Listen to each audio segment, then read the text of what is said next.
Ang aklat ni Mateo, chapter 11, Tagalog.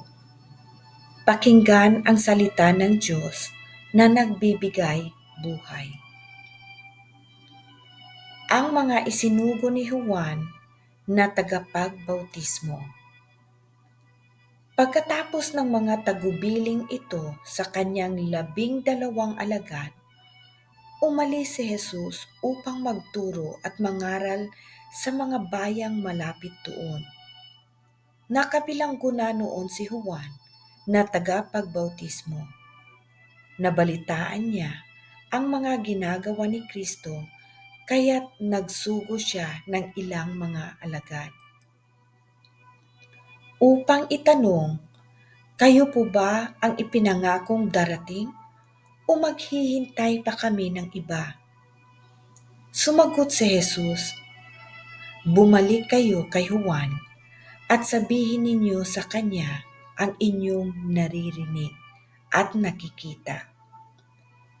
Nakakakita ang mga bulag, nakakalakad ang mga pilay, gumagaling ang mga kitungin, nakakarinig ang mga bingi, muling nabubuhay ang mga patay, at ipinapangaral sa mga mahihirap ang magandang balita.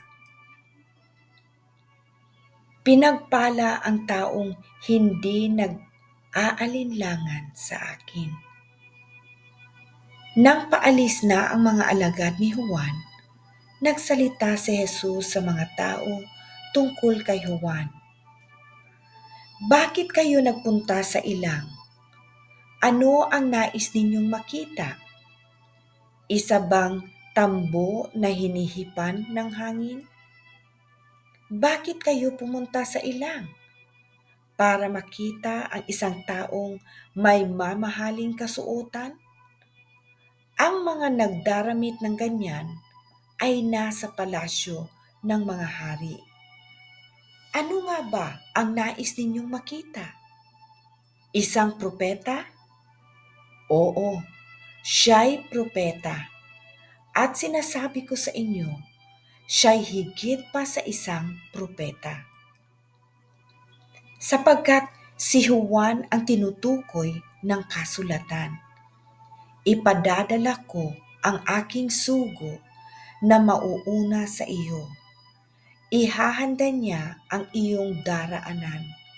Tandaan ninyo, higit na dakila si Juan na tagapagbautismo kaysa sinumang isinisilang sa daigdig. Ngunit ang pinakamahamak sa kaharian ng langit ay mas dakila kaysa sa kanya. Mula nang mangaral si Juan na tagapagbautismo hanggang ngayon, ang kaharian ng langit ay sa pilitang pinapasok ng mga taong mararahas, sapagkat hanggang sa dumating si Juan, ang mga propeta at ang kautusan ang siyang nagpahayag tungkol sa kaharian ng langit. Kung naniniwala kayo sa pahayag na ito, si Juan na nga ang Elias na ipinangakong darating. Makinig ang may pandinig. Saan ko ihahambing ang mga tao sa panahong ito? Ang katulad niya'y mga batang nakaupo sa lansangan at sumisigaw sa kanilang mga kalaro. Tinugtugan namin kayo ng plauta, ngunit ayaw ninyong sumayaw. Umawit kami ng awit ng pagluluksa, ngunit ayaw ninyong tumangis. Sapagkat nakita nila si Juan na nag-aayuno at di umiinom ng alak, at ang sabi nila, sinasaniba ng demonyo ang taong iyan. Nakita naman nila ang anak ng tao na kumakain at umiinom, at ang sabi naman nila, tingnan ninyo ang taong ito, matakaw, lasenggo at kaibigan ng mga maniningil ng buwis at makasalanan. Gayunman, ang karunungan ng Diyos ay napapatunayang tama sa pamamagitan ng mga gawa nito. Babala sa mga bayang ayaw magsisi. Pagkatapos, sinumbatan ni Jesus ang mga bayang nakasaksi sa maraming himala ginawa niya roon, sapagkat hindi sila nagsisi at tumalikod sa kanilang mga kasalanan. Sinabi niya, "Kawawa kayo mga taga-Korazin! Kawawa kayo mga taga-Betsaida! Sapagkat kung sa Tiro at Sidon ginawa ang mga himalang ginawa sa inyo, matagal na sanang nagdamit ng sako at naupo sa abo ang mga taga roon bilang tanda ng kanilang pagsisisi.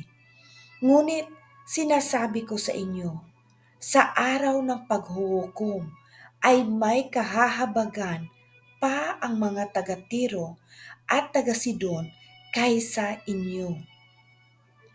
At kayong mga taga Capernaum, nais pala ninyong itaas ang inyong sarili hanggang langit? Ibabagsak kayo hanggang sa daigdig ng mga patay. Sapagkat kung sa Sodoma ginawa ang mga himalang ginawa sa inyo, sana ay nananatili pa ang bayang iyon magpahanggang ngayon. Ngunit sinasabi ko sa inyo, mas kahahabagan pa ang mga taga-Sodoma kaysa sa inyo sa araw ng paghuhukom. Lumapit sa akin at magpahinga."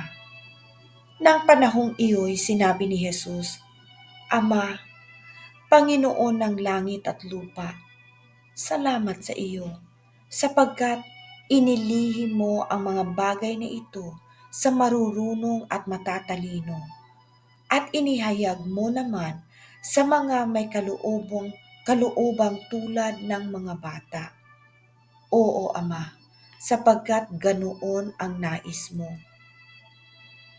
Ibinigay na sa akin ng aking Ama ang lahat ng bagay. Walang nakakakilala sa anak kundi ang Ama, at walang nakakakilala sa Ama kundi ang anak at ang mga pinili ng anak na nagpapahayag niya.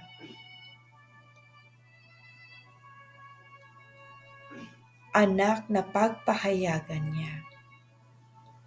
Lumapit kayo sa akin, kayong lahat na nahihirapan at lubhang nabibigatan sa inyong pasanin, at kayo'y bibigyan ko ng kapahingahan. Pasanin ninyo ang aking pamatok at matuto kayo sa akin, sapagkat ako'y maamo at may mababang loob. Makakatagpo kayo sa akin ng kapahingahan, sapagkat madaling dalhin ang aking pamatok at magaan ang pasaning ibibigay ko sa inyo. God bless you po sa lahat. Humingi po tayo ng kapatawaran sa lahat ng ating kasalanan at mahalin natin ang Panginoon at ang ating kapwa.